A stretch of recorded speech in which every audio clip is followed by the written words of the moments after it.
అందుకని వివాహ వ్యవస్థని ఏర్పాటు చేశాడు. మీరు అందరూ చక్కగా ఉన్నారనుకోండి, మీకు సమయానికి ఏదో మంచి పిల్లని చూసి పెళ్లి చేస్తాం. అప్పుడు మీరు తప్పుదారి పట్టకుండా ఏమన్నాడు, కామతప్తులగుడ్డు కంటే పెళ్లి చేసుకుంటూ మేలు అన్నాడు.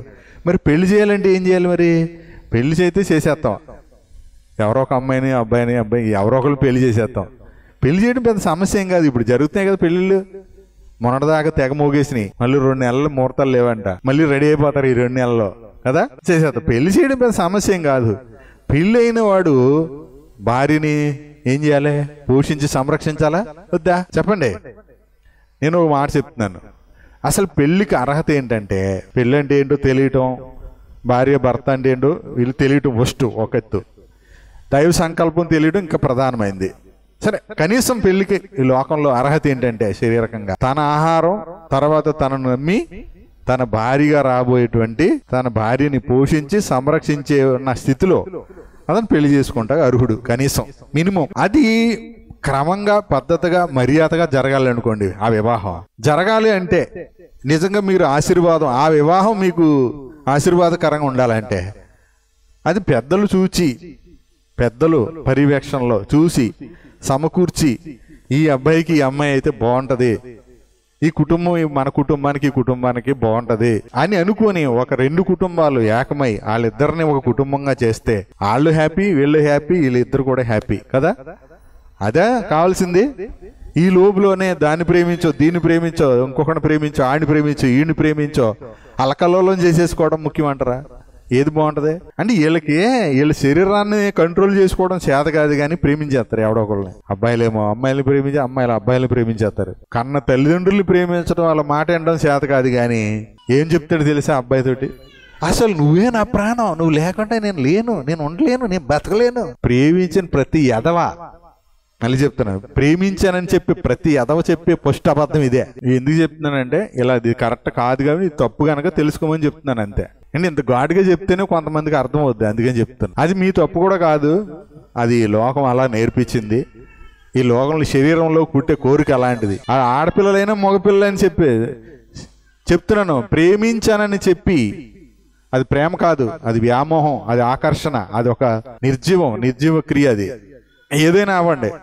చెప్పి నువ్వు లేకుండా నేను బ్రతకలేను, ఆ అమ్మాయి లేకుండా నేను ఉండలేను, ఆ అబ్బాయి లేకుండా ఉండలేను, ఆయనే నా ప్రాణం అంటాడు. అలాగన్నారని చెప్పేసి అన్నీ పెళ్లి చేసేసావు అనుకో, 3 రోజుల తర్వాత గొడవ వచ్చేది. వాళ్ళకి ఏమంటారు తెలుసా? ఆడు నాకు వద్దు, అది నాకు వద్దు. మొదటి మాటలు ఇయ్యే. ఫస్ట్ ఏం చెప్తారు? తప్పదా పెళ్లి చేయాలా అని అడిగామనుకో, తప్పదు. ఆ అమ్మాయిని చేయకపోతే నేను అసలు పెళ్లి చేసుకుని అంటాడు వీడు. ఈమె ఏమంటది? ఆ అబ్బాయి కాకపోతే నాకు అసలు పెళ్లి అక్కర్లేదు అంటది. వాళ్ళిద్దరు మాట్లాడుకుంటున్నప్పుడు నువ్వు లేకపోతే నేను లేను, నీకోసమే నేను చచ్చిపోతాను కానీ ఇంకొక అమ్మాయిని పెళ్లి చేసుకోను అంటాడు. ఇలాగే ఇద్దరు అలాగే చెప్పుకుంటారు. పెళ్లి చేసేసాం, అలాగే అన్నారా అబ్బాయి, ఇలాగ అన్నారా వీళ్ళు అని చెప్పేసి మనం నమ్మేసి ఏం చేసాం? పెళ్లి చేసేసాం ఇద్దరికి. 3 రోజుల తర్వాత ఏంటని అడిగాం, అసలు అటు నాకు వద్దు, నేను చచ్చిపోతాను కానీ నాకు వద్దు అంటది ఈవిడే. ఆ అబ్బాయి ఏమంటాడు? అదే మాట నేను చచ్చిపోతాను, దీంతో మాత్రం కాపురం చేయను బాబోయ్ అంటే. మరి అప్పుడు అలా తెలియకన్నాను రా బాబోయ్, అది మామూలు ఆడదు కాదు బాబోయ్ అంటాడు. వీడు మాత్రం మంచోడేంటి వీడు, ఈ ఎదవ పనికి మళ్ళీ ఎదవ అని అంటది అంటనే. మరి అప్పుడు బంగారం అన్నావు కదా, బంగారం ఇప్పుడు ఏమైపోయింది? సొత్తు అయిపోయి తుప్పు పట్టి నినుమైపోయింది. 3 రోజులుగా తుప్పట్టయింది, పట్టి నినుమైపోయింది, సెప్టిక్ అయిపోద్ది. అంతే. ఇదే కదా జరిగేది లోకంలో. ఇది కదా చెప్పండి, ఇది కదా. పెద్దలు ఎందుకు చూసి పెళ్లి చేసేవారు అటు ఇటును? అందుకనే దేవుడు ఎవరో ఆయన ఏంటో తెలుసుకుని నమ్మండి. తెలుసుకుని నమ్మేంది, తెలుసుకుని చేసుకున్నది, గ్రహించి చేసుకున్నది, గ్రహించి సేవించేది ఒక వేరుగా ఉంటది. ఏమీ తెలియదు కానీ ఏదో చెప్తాం. ఎవరి కోసం బతకాలంటే దేవుడి కోసం బతకాలంటాం, దేవుడిని ఎందుకు నమ్ముకుంటే పరలోకం కోసం అంటాం. ఈ గ్రహించే చెప్తున్నారు. ఈ 2 సంగతులను చెప్తున్నారా? ఈ 2ను మనకు నేర్పేశారు ఈ పాస్టర్లు, దొంగ పాస్టర్లు. దేవుడి పేరు చెప్పి దోసుకునే దొంగలు ఏళ్ళు. అసలు ఆ దేవుడి గురించి ఏం చెప్పాలో ఏం చెప్పలేదు. అసలు యేసు ప్రభు ఏం చేశాడో అది చెప్పలేదు. అసలు మనమేం చేయాలి అని అంటే, నువ్వు చేసేది కాదురా బాబు, ఆయన నమ్మేది. ఒక రోగికి స్వస్థతనిచ్చేది ఇచ్చేది ఏంటి చెప్పండి? యేసు ప్రభు మాటను బట్టి చెప్పండి. విశ్వాసం. అవునా? నీ విశ్వాసము నిన్ను స్వస్థపరిచెను అన్నాడా ప్రభు? అనలేదా?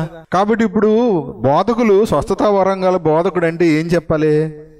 విశ్వాసం కలిగే మాట చెబితే, అతనిలో విశ్వాసం ఉంటే ఇదిగో నీ వ్యాధి నుండి నువ్వు స్వస్థత పొందుగాక అని అంటాడు. అప్పుడు స్వస్థత కలుగుతుంది. స్వస్థత కలగడానికి ఇతనికి వరం ఉంటే సరిపోద్దా? అతనికి విశ్వాసం కూడా ఉండాలా? అవునా కదా? కాబట్టి స్వస్థతా వరం గల దైవజనుడు అంటే వరం ఉన్నవాడల్లా ఎవడ నెత్తి మీద పెడితే, ఎవడ చేతి మీద ఆడికి రోగం తగ్గిపోద్దా? చెప్పండి. స్వస్థతా వరం గల దైవజనుడు అంటే వెళ్ళిపోతారు తండోపు తండాలుగా. అందరికి తగ్గుతుందా? మరి తగ్గట్లేదు. మరి ఆ కాలంలో అందరికి ఎందుకు తగ్గింది? అందరూ పేతురు దగ్గరికి వచ్చిన వాళ్ళు అందరూ స్వస్థత పొందారు. యేసు ప్రభు దగ్గరికి వచ్చిన వాళ్ళు అందరూ స్వస్థత పొందారు. పౌలు దగ్గరికి వచ్చిన వాళ్ళు అందరూ స్వస్థత పొందారు. కానీ ఈ దినాల్లో ఎందుకు స్వస్థత కలగట్లేదు? ఆలోచన చేశారా? అంటే వాళ్ళు సువార్త సత్యం చెప్పారు, వాళ్ళకి విశ్వాసం కలిగింది. అప్పుడు వాళ్ళు ప్రార్థన చేస్తే వాళ్ళకి విశ్వాస సహితమైన ప్రార్థన ఏం చేస్తుంది అన్నాడు? రోగిని స్వస్థపడుతుంది అన్నాడు. అందులో విశ్వాసం ఉందా లేదా? ఫస్ట్ ప్రార్థన స్వస్థపడుతుందా? విశ్వాసం స్వస్థపడుతుందా? విశ్వాసంతో దేవుణ్ణి అడిగితే ఆ విశ్వాసము అతని నీతి కాబట్టి, ఆ నీతిని బట్టి, దేవుని నీతిని బట్టి అతడు స్వస్థత పొందుతాడు. ఇతని నీతిని బట్టి స్వస్థత పొందట్లా. కాబట్టి స్వస్థతనిచ్చేది విశ్వాసమే. నాకు విశ్వాసం ఉంటేనే నాకు స్వస్థత కలుగుతుంది. స్వస్థత పొందే విశ్వాసం నాలో ఉండాలి. ఇప్పుడు విశ్వసించిన వారి వలన క్రియలు జరుగుతాయి అన్నాడా? క్రియల ద్వారా విశ్వాసం కలుగుతుంది అన్నాడా? విశ్వసించిన వారి వల్ల ఈ క్రియలు జరుగుతాయి అని చెప్పాడు. అంటే క్రియలు జరగాలంటే విశ్వాస వాక్యం వినాలా వద్దా? మనం వినే వాక్యం మనకి ఏం కలిగించాలి? విశ్వాసం కలిగించాలి. ఆ విశ్వాసం ఏం చేస్తుంది? కార్యసిద్ధి కలగజేస్తుంది. కానీ మనం ఏం చేస్తాం? కార్యాలు మాత్రమే కోరుకుంటాం. వాక్యం, విశ్వాసం కలిగించే వాక్యం మాత్రం వినమన్నమాట. విశ్వాసం అనేది వాగ్దానాన్ని బట్టే మనకే లభిస్తుంది. దేవుని ప్రామిస్లో ఉంది. దేవుడు ప్రామిస్ చేశాడు, నువ్వు నమ్మితే నేను నీకు చేస్తానని. నమ్ము వారిని రక్షించుటకు దేవుని దయాపూర్వక సంకల్పం. నమ్ము వారిని రక్షించుటకు సువార్త దేవుని శక్తి. ఇది వాగ్దానం. నువ్వు నమ్ము. ఏది దేవుని శక్తి? నువ్వు నమ్మితే దేవుని శక్తి. నీ విశ్వాసమే నిన్ను స్వస్థపరుస్తుంది. నీ విశ్వాసమే నీలో కార్యసిద్ధి కలగజేస్తుంది. నువ్వు దేవుని వాక్యం విన్నప్పుడు అది మనుషుల వాక్యం అని కాకుండా నిజముగా ఉన్నట్టు అది దేవుని వాక్యం అని మీరు దాన్ని నమ్మితే ఆ వాక్యమే విశ్వాసులైన మీలో కార్యసిద్ధి కలగజేస్తుంది. అర్థమైంది? ఇప్పుడు బాగా అర్థమైందా? విషయం అర్థమైందా? కాబట్టి ఎక్కువైన వాగ్దానము, ఎక్కువైన నిబంధన. వాగ్దానం చేసిన వాడు ఆయనే, నిబంధన చేసిన వాడు ఆయనే, దాన్ని నెరవేర్చేవాడు కూడా ఆయనే. ఆ నిబంధనలు యేసుక్రీస్తులో స్థిరపరిచాడు, యేసుక్రీస్తులో నెరవేర్చడం మాత్రమే కాదు, స్థిరపరిచాడు. కాబట్టి ఇక ఇటు వాటికి విరోధమైన నియమం కానీ నిబంధన కానీ ఏది లేదనమాట. సరే, హెబ్రీ పత్రిక నేను ఏం చెప్పాలనుకున్న వాస్తవంగా అంటే యూదులు అంటే హెబ్రీలకు రాయబడింది, అబ్రహాము సంతానానికి రాయబడింది, ధర్మశాస్త్ర సంబంధులకు రాయబడింది, వారిని ఉద్దేశించి రాయబడింది.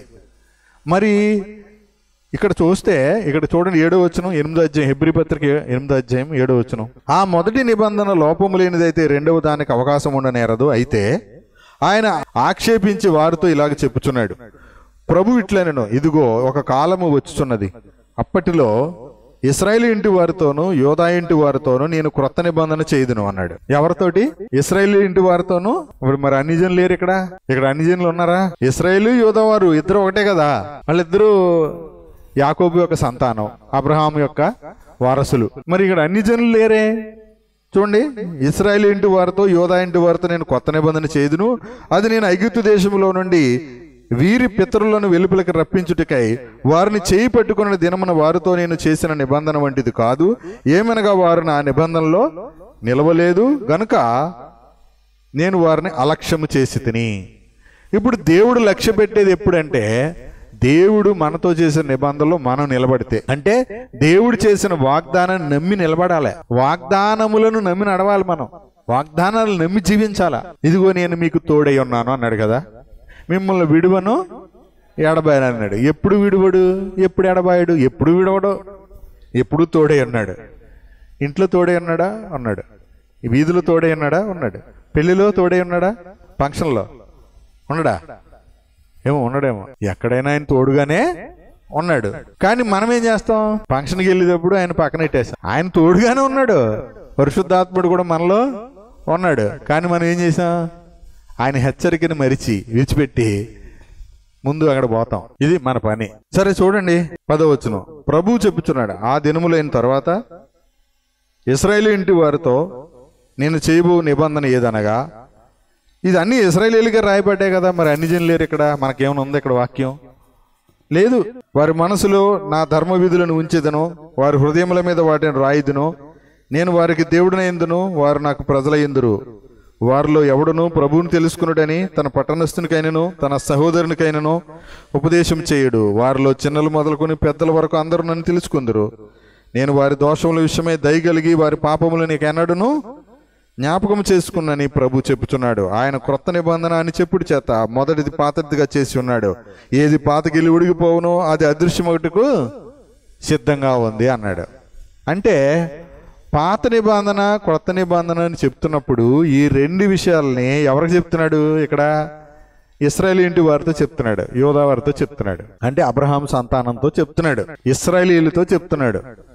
మరి ఇందులో మనకి ఏమన్నా ఉందా వాక్యం అంటే మనకు లేదు వాస్తవానికి. అంటే ఈ పత్రిక, ఈ హీబ్రూ పత్రిక, ఇది అన్యజనులను ఉద్దేశించి రాసింది కాదు, క్రైస్తవులను ఉద్దేశించి రాసింది కాదు. ఇశ్రాయేలులో నుండి యేసు ప్రభువుని అంగీకరించిన వారిను ఇశ్రాయేలీయులకి మధ్య ఉన్న వ్యత్యాసాన్ని, క్రొత్త నిబంధనకు పాత నిబంధనకు ఉన్న వ్యత్యాసాన్ని, కృపకు ధర్మశాస్త్రకు ఉన్న వ్యత్యాసాన్ని తెలియచేస్తూ ఇది హెబ్రీలకు యూదులకు రాసినటువంటి, యూదులను ఉద్దేశించి రాయబడిన పత్రిక.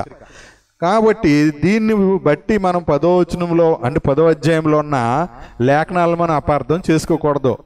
చాలా మంది బుద్ధిపూర్వకమైన పాపం అనే చోట ఇందుకు ముందు నేను చాలాసార్లు చెప్పాను, ఇది హెబ్రీలను ఉద్దేశించి రాయబడింది కాబట్టి ఇది వాళ్ళకి చెందుతుంది, ఇది కొత్త నిబంధన క్రైస్తవ్యానికి చెందింది కాదు. ప్రాథమికంగా మొదట మీరు గ్రహించాలి. ఎందుకంటే 1వ అధ్యాయం 1వ వచనంలోనే చూడండి, ఇది క్రీస్తును నమ్మిన వారిని ఉద్దేశించి రాసింది కాదు, ఓన్లీ క్రిస్టియన్స్కి రాసింది కాదు. గమనించాలి. పూర్వకాలం ముందు నానా సమయంలో నానా విధములుగాను ప్రవక్తల ద్వారా మన పితరులు అన్నాడు. ఇప్పుడు మన అని చెబుతున్న ఆయన ఎవరు? పౌలు అనుకోండి. పౌలు ఎవరు? హెబ్రీయుడు, ఇశ్రాయేలీయుడు. పౌలు యొక్క పితరులు ఎవరు? వాళ్ళే కదా, అబ్రహాము, యాకోబు, వాళ్ళే కదా. అంటే అన్నాడు చూడండి, మన పితరులతో మాట్లాడిన దేవుడు ఈ దినముల అంతమందు కుమారుని ద్వారా మనతో అంటే ఏంటి? ఇప్పుడు అప్పుడున్న ఈయన ఎవరికి చెప్తున్నాడు? ఇశ్రాయేలీయులతో. మనతో అన్నాడు కదా, మన పితరులు మనతో. ఓకేనా? మన పితరులతో మనతో అంటే ఎవరిని ఉద్దేశించి రాశాడు? ఇప్పుడు ఈ పత్రిక ఎవరైతే రాశారో వాళ్ళ యొక్క పితరులు వాళ్ళతో ఉన్నటువంటి వాళ్ళ ఆ జనాంగానికి రాసినట్టుగా అర్థమవుతుంది. అంటే ఇది కొత్త నిబంధన సంఘాన్ని ఉద్దేశించి రాసిబడింది కాదు, ఇశ్రాయేలీయుల్లో నుండి క్రీస్తులోకి అంటే కొత్త నిబంధన సంఘంలోకి వచ్చిన వారిని ఉద్దేశించి రాసింది. ప్లస్ యూదులకి సువార్త ప్రకటిస్తున్నాడు. గుర్తుపెట్టుకోండి, మీకు అర్థం కాకపోయినా కొంతమంది పాస్టర్లకు బాగా అర్థమవుతుంది, అందుకని చెప్తున్నాను. అయితే మరి మనం ఉద్దేశించి రాయబడిన పత్రిక ఏది? మీరు ఎవరైనా ఊహించైనా చెప్పండి. అన్యజనులను ఉద్దేశించి రాయబడిన పత్రిక ఏది? అది రోమా పత్రిక. అందుకని రోమా పత్రికలోకి వెళ్ళని చెప్తాను. దేవుడు అంత అద్భుతకరుడు అంటే యూదులను ఉద్దేశించి రాసిన హెబ్రీ పత్రిక ముందు పెట్టాలి. కానీ అన్యజనులను ఉద్దేశించి రాయబడిన యూదులు తిరస్కరించారు సువార్తను కాబట్టి మొదటి వారు ఏమయ్యారు? కడపటి వారు అయిపోయారు. కడపటి వారు ఉన్న అన్యజనులు ఏమయ్యారు?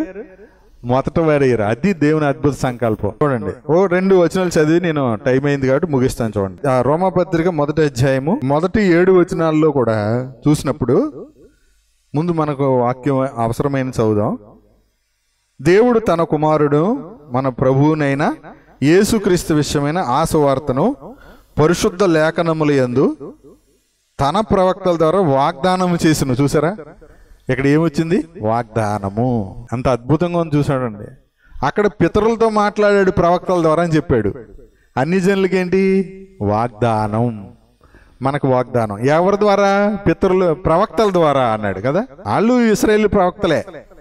చూడండి, వాగ్దానం చేసిను ముందుగా యేసుక్రీస్తు శరీరమును బట్టి దావీదు సంతానముగాను మృతులలో నుండి పునరుద్ధానుడైనందున పరిశుద్ధమైన ఆత్మను బట్టి దేవుని కుమారుడుగాను ప్రభావముతో నిరూపించబడ్డాడు.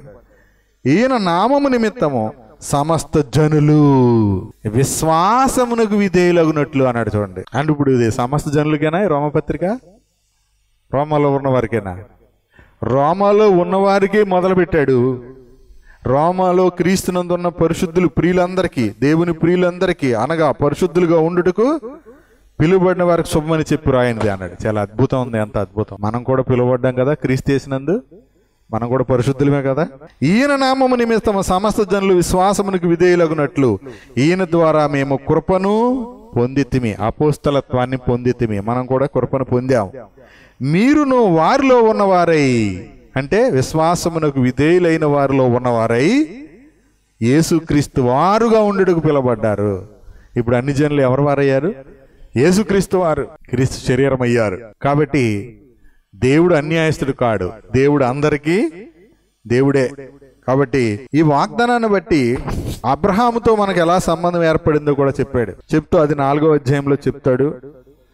అంతా చెప్పిన తర్వాత అదేంటి 11వ అధ్యాయం చూడండి, రోమాపత్రిక 13వ వచనం చూడండి. ఇది ముఖ్యమైన ఆధారం, అందుకని చెప్తున్నాను. అన్యజనులకు మీతో నేను మాట్లాడుచున్నాను, నేను అన్యజనులకు అపోస్తుడనై ఉన్నాను గనుక ఏ విధము చేతనో నా రక్త సంబంధులకు రోషం పుట్టించి వారిలో కొందరినైనా రక్షించబలనని నా పరిచర్యను గనపరుస్తున్నాను. చూసారా? దీని అర్థం ఏంటి? ఇప్పుడు ఆయన రక్త సంబంధులు అంటే మన పితరులు అని చెప్పాడు కదా, అది హెబ్రీ పత్రిక రాసినప్పుడు పితరులు అన్నాడు, ఆయన రక్త సంబంధులు. మరి ఇప్పుడు పత్రిక ఎవరిలో, ఈ పత్రికలో ఎవరితో మాట్లాడుతున్నాడు? అన్యజనులకు మీతో నేను మాట్లాడుతున్నాను, నేను అన్యజనులకు అపోస్తలుడను. ఓకేనా? అర్థమైందా? కొరింథీ సంఘంలో ఎలాంటి విభేదాలు ప్రారంభమయ్యాయో అంతకంటే దారుణంగా ఒకడు నేను పౌలు వాడను, ఒకడు నేను అపోల్లో వాడను ఏదైపోయి దెబ్బలాడుకున్నారు కదా కొరింథీ సంఘంలో. తర్వాత గల్తీ సంఘంలో భిన్నమైన స్వార్థతోటి తిరిగిపోయారు కదా ఈ బాపతలు అనమాట. వీళ్ళు పౌలు అంటాడు నేను బతిమాలుతానని అంటాడు, నేను వేడుకుంటున్నాను అంటాడు, నేను దేవుని పక్షమునగా, సువార్త పక్షంగా, ప్రభు పక్షంగా నేను మిమ్మల్ని బ్రతిమలాడుకుంటున్నాను అన్నాడా లేదా? అక్కడ ఇంకొక మంచి విషయం కూడా చెప్పాడు. చూడండి, కొరింథీయులకు రాసిన 2వ పత్రిక, ఈ ఒక్క లేఖనం చదివి ముగించుకుందాం. చూడండి, 5వ అధ్యాయము 16 నుంచి చదువుదామే, లేదా 15 నుంచి చదివితే అర్థమవుద్ది, బాగుంటది. 14లో క్రీస్తు ప్రేమ మన బలవంతం చేయుచున్నది, ఏలయనగా అందరి కొరకు ఒకడు మృతి పొందిన గనక అందరూ మృతి పొందిరనియు, జీవించు వారికి మీదట తమ కొరకు కాక తమ నిమిత్తము మృతి పొంది తిరిగి లేచిన వారి కొరకే జీవించుటకు. ఇప్పుడు ఎవరి కొరకు జీవించడానికి యేసుప్రభు మరణించి తిరిగి లేచాడు? యేసుప్రభు కొరకే కదా. ఇప్పుడు యేసుప్రభు నమ్మునోడు ఎవరి కొరకు జీవించాలి? నా కొరకు మరణించి తిరిగి లేచింది ఎవరు? యేసుప్రభు కదా. ఎందుకు యేసుప్రభు మరణించి తిరిగి లేచాడు? ఆయన కొరకు జీవించడానికి కదా. మరి ఎవరి కొరకు జీవిస్తున్నాం మనం ఇప్పుడు? ఏమో ఎవరి కోసం జీవిస్తున్నామో చాలా మందికి తెలియదు. నిశ్చయించుకొనిచున్నాం అన్నాడు, జీవించుటకు మృతి పొందిరనియు, మనము తిరిగి మన కొరకు తిరిగి లేచిన వాని కొరకే జీవించుటకు ఆయన అందరి కొరకు మృతి పొందెను, అందరి కొరకు మృతి పొందిననియు నిశ్చయించుకొనుచున్నాం. 16 కావున ఇక మీదట మేము శరీర రీతిగా ఎవరినైనను ఎరగం. ఇది విషయం ఏంటి? ఇది ఎరగలేదు చాలా మందికి. ఇప్పుడు మనం ఎవరిని కూడా శరీర రీతిగా ఎరగకూడదు. మన కుటుంబ సభ్యులను కూడా క్రీస్తునందే ఎరగాలి, క్రీస్తునందే ప్రేమించాలి, క్రీస్తునందే క్షమించాలి, క్రీస్తునందే చేర్చుకోవాలి. వాడి యొక్క తప్పులను బట్టి కాదు, వాళ్ళ యొక్క జీవితాన్ని బట్టి కాదు. మనల్ని కూడా మన తప్పులను బట్టి అయితే యేసుప్రభు మనకు అవకాశం ఉందా? లేదు. మనల్ని ఎలా ప్రేమించాడు, మనల్ని ఎలా చేర్చుకున్నాడు, మనల్ని ఎలా క్షమించాడో అలాగే మనము క్షమించాలి. అందుకని ఎవరిని కూడా శరీర రీతిగా ఇంకెరగకూడదు. లోకం ఎలా ఎరుగుతుంది? ప్రతి మనిషిని శరీరీతిగా, ఉన్నవాడుగా చూస్తాడు, లేనోడిని లేనట్టుగా చూస్తాడు. మరి క్రైస్తవులు ఎలా చూడాలి? అందరినీ సమానంగానే చూడాలి. లోకంలో గొప్ప కులస్తుని ఒకలా చూస్తున్నారు, తక్కువ కులస్తుని ఒకలాగా చూస్తున్నారు. క్రీస్తులు అందరూ సమానమైన కదా? సమానమే. మరి క్రైస్తవుడిగా మనం ఎలా చూడాలి? కనీసం సంఘంలో అయినా సమానంగా చూడడం లేదు. అవునా? బయట సరిగ్గా వదిలేయండి, అటు హెచ్చుతగ్గులు ఉంటాయి బయట. సంఘంలో ఉన్నాయి సమానంగా చూడలొద్దా? కానీ సంఘంలో కూడా కులాన్ని బట్టి చూస్తున్నారంటే అసలు యేసుక్రీస్తు అర్థమైనట్టు వీళ్ళకి. అంటే ఇప్పుడు వీళ్ళు శరీరరీతిగా ఎరుగుతున్నారా? మనుషుల్ని, సహోదరులను కూడా శరీరరీతిగానే ఎరుగుతున్నారు, క్రీస్తునంది ఎరగట్లేదు. అందుకే గొడవ వస్తుంది. క్రీస్తునంది ఎరిగితే ఎవడికి గొడవ పెట్టడు. అసలు గొడవ పడుతున్నాడంటే నేను నాది, నాకు రావాల్సింది ఏంటి అంటే వాడు వేరైపోయాడు. నేను నాది అన్నప్పుడు వేరైపోయాడు. ఇప్పుడు మనము క్రీస్తునందు, మనదు. చూడండి, యేసు క్రీస్తును, మేము క్రీస్తును శరీర రీతిగా ఎరిగి ఉండను, ఇక మీదట ఆయనను అలాగే ఎరగం. చూసారా, యేసు ప్రభువును కూడా మేము శరీరంగా తెలుసు మాకు, ఇప్పుడు నేను అలా ఎరగను అంటూ ఈ 17 చూడండి. కాగా ఎవడైనా క్రీస్తునందున ఎడలా వాడు నూతన సృష్టి, పాతవి గతించిన, ఇదిగో సమస్తము కొత్తవైన. ఇప్పుడు క్రీస్తులో నూతన సృష్టి కదా, మరి పాప అంటాడేంటి? యేసు ప్రభులోకి వచ్చినప్పుడు కూడా పాపేనా? నూతన సృష్టి కదా. కాబట్టి నేను నూతన సృష్టి అన్నవాడే పాపం చేయకుండా ఉండగలడు. ఎరగాలి, అసలు మన స్థితి ఎరగాలి. చూడండి 18, సమస్తమును దేవుని వలనైనవి, ఆయన మనల్ని క్రీస్తు ద్వారా తనతో సమాధాన పరుచుకుని ఆ సమాధాన పరుచు పరిచర్యను మాకు అనుగ్రహించను. ఇప్పుడు పరిచర్య, అసలు పరిచర్య ముఖ్య ఉద్దేశం ఏంటి? పరిచర్యలో జరిగేదేంటి? దేవునితో సమాధానం. అన్యజనులను దేవునితో సమాధానం కదా. మరి వీళ్ళేం చేస్తున్నారు? వీళ్ళకే సమాధానం లేదు, దెబ్బలాడుకుంటుంది. మాది రైట్ అన్నారు. ఇప్పుడు ఒక సత్యాన్ని నేర్చుకోవాలనుకోండి, వాళ్ళు క్రీస్తు ద్వారా తనతో సమాధాన పరుచుకొని ఆ సమాధాన పరిచర్యను మాకు అప్పగించాడు అన్నాడు. అంటే నిజంగా ఒక సత్యాన్ని నిర్ధారణ చెయ్యాలంటే వాళ్ళు ఎక్కడన్నా వాళ్ళు కూర్చుని లైవ్లు పెట్టకూడదు. వాళ్ళు కూర్చుని బాగా చర్చించుకొని 1 నెల పడద్దా, 2 నెలలు పడద్దా, లేదా వాళ్ళ జీవితకాలం సారదా, మొత్తానికి సత్యం అనేది బయటపడిన తర్వాత అప్పుడు వాళ్ళిద్దరు కూర్చొని లైవ్ పెట్టి సమాజానికి చెప్పాలి. అంతేనా కదా? అంతేగాని మన ఇద్దరం దెబ్బలాడుకునేది లైవ్ పెట్టచ్చా? చెప్పండి. సత్యము వెల్లడైందా లేదా? గ్రంథస్థం చేయబడిందా లేదా? మరి ఇప్పుడు నా బోధ నీ బోధ ఏంటి? ఇది దేవుని వాక్యమా కదా? ఇది క్రీస్తు బోధ కదా? క్రీస్తు బోధలో నీ అభిప్రాయం వేరైంది, నా అభిప్రాయం వేరైంది. మొత్తం మీద నీదో నాదో తప్పు ఉండదు కదా, లేదా ఇద్దరితో తప్పు ఉండొచ్చు. అది ఏంటో తెలుసుకోవాలంటే మనం ఏం చేయాలి? లైవ్ పెట్టి దెబ్బలాడుకోవాలా? అంటే ఇన్ని వాళ్ళు అందరినీ ఎర్రేదవాళ్ళు చేయాలా? ఇప్పుడు చేసేది అదే కదా. ఏం చేయాలి? నిజంగా వీళ్ళకి సువార్త దేవుని విశ్వాస పక్షమున పోరాడే వాళ్ళు అయితే ముందు వీళ్ళు కూర్చొని వీళ్ళు కొన్ని రోజుల పాటు చర్చించి వాళ్ళు సమాధాన పడి అప్పుడు ఆ సమాధాన వాక్యాన్ని ఏం చేయాలి? వీళ్ళు పబ్లిక్ లోకి తీసుకురావాలి. అప్పుడు ఎక్కువ మంది మేలు పొందుతారు. వీళ్ళు అప్పుడు వచ్చేటప్పుడు ఏం చేయాలంటే, ఒకప్పుడు మేము ఇలా అనుకున్నాము, వీళ్ళు ఇలా అనుకున్నారు, మేము అనుకున్నది వీళ్ళు అనుకున్నది నిజం కాదు, మేమిద్దరి యొక్క పరిశీలనలో ఇదిగో ఇది సత్యవంతమైంది, ఇది సత్యము, ఇది కాదంటే మళ్ళీ చెప్పండి, మళ్ళీ చర్చించుకుందాం అని చెప్పాలి. అవునా కదా? అవునా కదా? చూడండి ఇక్కడ రాయబడింది, చూడండి. అది ఏమనగా 19వ వచనం, అది ఏమనగా దేవుడు వారి అపరాధములను వారి మీద మోపక. చూడండి ఎంత బాగుంది. ఇప్పుడు వీడేం చేస్తున్నాడు? వీడి తప్పులు ఆడి మీద మోపుతున్నాడు, వీడి మీద మోపుతున్నాడు లేదా? నీ బోధ తప్పు అని వీడు అంటాడు, ఈ బోధ తప్పు అని ఆడు అంటున్నాడు. ఒరే మీ ఇద్దరిదే తప్పారని సాతాను అంటున్నాడు మధ్యలో. దేవుడు కాదు అనేది, ఇద్దరిదే తప్పే, మీరు ఇలాగే కొట్టుకు సావండి, మీ దేవుడు కూలిపోతాడు, నేను హ్యాపీ అంటున్నాడు. క్రైస్తవ్యంలో ఇది అసలు మంచిది కాదు. ఇది అన్యజనుల్లో కూడా జరగదని చెప్పాడు. అన్యజనులు కూడా చూడండి, ఇవాళ ఒక చిన్న కార్యక్రమం చేయాలంటే వాళ్ళు 10 మంది 9 ఏకమయ్యి డబ్బా పుస్తకం పట్టుకుని తయారవుతున్నారు లేదా? 9 కలిస్తేనే కదా ఏం చేస్తున్నారు? అర్థమైంది? అర్థం కాలేదా?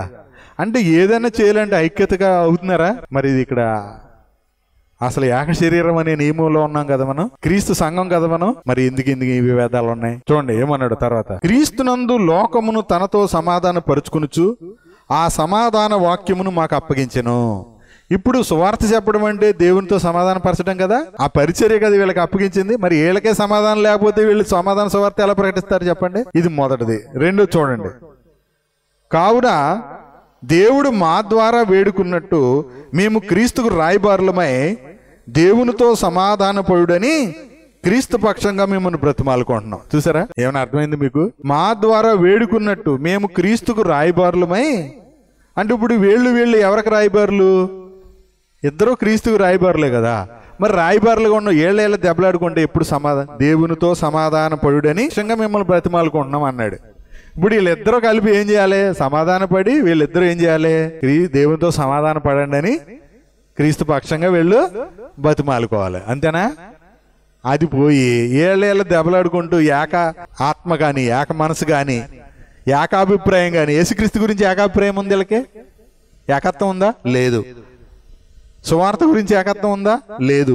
విశ్వాస విషయంలో ఏకత్వం ఉందా? లేదు. ధర్మశాస్త్రాన్ని గురించి ఏకత్వం ఉందా? లేదు. కృపను గురించిన ఏకత్వం ఉందా? లేదు. ఏం లేదు. మరి వీళ్ళు ఏం ప్రకటిస్తున్నారు? అపోస్తలులు ప్రకటింపని వేరొక క్రీస్తు, అపోస్తలులు ప్రకటించని వేరొక సువార్త వీళ్ళు ప్రకటిస్తున్నారు. ఈ సువార్తలో వీళ్ళు ఏం చేస్తారంటే, నేను పలానా వాడిని, నేను పలానా వాడిని, నేను పౌలు వాడిని, నేను అపోల్లో వాడిని, నేను క్రీస్తు వాడిని, నేను కేఫా వాడిని అని వేరైపోతున్నారు. చూసారా? కాబట్టి అనవసరమైన వివాదాల జోలికి వెళ్ళకండి. మీరు అలాంటి వీడియోలు చూసి మీ టైం అన్ని వేస్ట్ చేసుకోకుండా, ఆల్రెడీ నేను చూశాను, అక్కడక్కడ చూశాను, కొంత చూశాను, నేను 3 లైవ్లు చూశాను. వాళ్ళు ఏం మాట్లాడుతున్నారు, వీళ్ళు ఏమో మాట్లాడుతున్నారు, వీళ్ళు ఏం మాట్లాడుతున్నారని చూశాను. చూస్తే వీళ్ళేమో వీళ్ళ గురించి చెప్తున్నారు, వీళ్ళేమో వీళ్ళ గురించి చెప్తున్నారు, వీళ్ళిద్దరి గురించి 3వ బ్యాచ్ చెప్తున్నారు. టోటల్గా ఎవరో యేసుక్రీస్తు గురించి చెప్పట్లేదు. వీళ్ళేమో మా అన్న తోపు అంటున్నారు, వీళ్ళేమో మా అన్న హీరో అంటున్నారు, వాళ్ళేమో మీ ఇద్దరు జీరో అంటున్నారు. ఇంతకీ క్రీస్తు పక్షంగా ఎవరున్నారు? ఎవరు లేరు. అది అర్థమైంది నాకు. అందుకని మీ టైం వేస్ట్ అవ్వకూడదని నేను చూసి చెప్తున్నాను. మీరు కూడా వేస్ట్ చేసుకోకండి. మిమ్మల్ని వేడుకుంటున్నాను, ఏమని? క్రీస్తు పక్షంగా మీరు దేవునితో సమాధాన పడ్డారు. ఆ సమాధాన పరచబడిన జీవితంలో, సమాధాన స్థితిలో ఆయన ఆరాధన చేయండి. ఆరాధన వేరు, జీవితం వేరు కాదు. మన జీవించటమే ఆరాధన. ఆత్మతో సత్యంతో ఆరాధన అంటే ఏదో వాక్యం వినేసి ఇతరులకు చెప్పడం కాదు. ఆ వాక్యం ద్వారా జీవించే జీవితం, అదే విశ్వాసం మూలంగా జీవించే జీవితం. అటువంటి జీవితానికి మనల్ని అందరినీ వారసులు చేశాడు. అయితే ఆ జీవించడానికి పరిశుద్ధాత్మ ఇచ్చాడు. ఆ పరిశుద్ధాత్మ సహాయము ఎల్లప్పుడూ మన అందరికి కలుగునుగాక. ఆమేన్.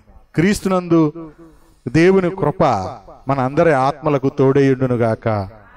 ఆమేన్. పరమ తండ్రి, మీ ఘననామమును బట్టి స్తుతులు చెల్లించుకుంటూ, మీరు మాతో మాట్లాడిన సంగతుల విషయమై స్తోత్రాలు, మమ్మల్ని హెచ్చరించిన విధానం బట్టి స్తుతులు చెల్లించుకుంటూ, ఎప్పుడు మేము విశ్వాసంతో జీవిస్తామో తేటగా తెలియజేశారు. అనవసరమైన వ్యర్థమైన వివాదాలు జోలికి వెళ్లకుండా నాయనా, క్రీస్తు నియమము, క్రీస్తు ప్రేమ, క్రీస్తునందలి సమాధానం నాయన, శత్రులమైండగా, పాపులమైండగా, చచ్చిన వారమైండగా మమ్మల్ని క్రీస్తు కూడా బ్రతికించారు. మీతో క్రీస్తునందు సమాధాన పరుచుకున్నారు. ఇది వాగ్దానము, ఇది అనాది కాలమందే క్రీస్తు యేసునందు అనుగ్రహము. నాయన, ఇప్పుడు క్రీస్తు యేసు ప్రత్యక్షత వలన మాకు బయలుపరచబడి ప్రకటించబడింది. సమస్త జనులు విశ్వాసానికి విధేయులు అవ్వాలని అన్ని జనులమైన మాకు నాయన విశ్వాసం వల్ల మమ్మల్ని నీతిమంతులుగా చేసి నాయన మరి ఆ రక్షణను మాకు బయలుపరిచి మమ్మల్ని రక్షించినందుకే స్తోత్రాలు. ఈ సమాధాన పరుచు పరిచర్యలో, ఈ సమాధాన సువార్తలో నాయన భిన్నమైన సువార్త తట్టుకు మేము వెళ్లకుండా క్రీస్తు సువార్తను మా ముందుకు స్వచ్ఛంగా, సువార్త సత్యమును గుర్చిన బోధ, రక్షణ సువార్త అనగా మీ రక్షణ సువార్త అని చెప్పారు. సత్యవాక్యము అనగా మా రక్షణ సువార్త అని చెప్పారు. ఆ రక్షణ సువార్తలో మమ్మల్ని అందరినీ పెంపార చేస్తూ నాయన స్థిరపరిచి అభివృద్ధి చేస్తూ నాయన ప్రేమ ద్వారా వీటన్నిటిలోనూ మమ్మల్ని అత్యధిక విజయం, మీరు మమ్మల్ని ప్రేమించారు. ఆ ప్రేమించిన మీ ద్వారా, క్రీస్తు యేసు ద్వారా మాకు జయం అనుగ్రహిస్తున్నారు. మీకు స్తుతులు చెల్లించుకుంటూ యేసుక్రీస్తు వారి ఘనమైన నామమున కృతజ్ఞతాస్తుతులు చెల్లించి ఆరాధిస్తున్నాం తండ్రి. ఆమేన్. వందనాలు అందరికీ.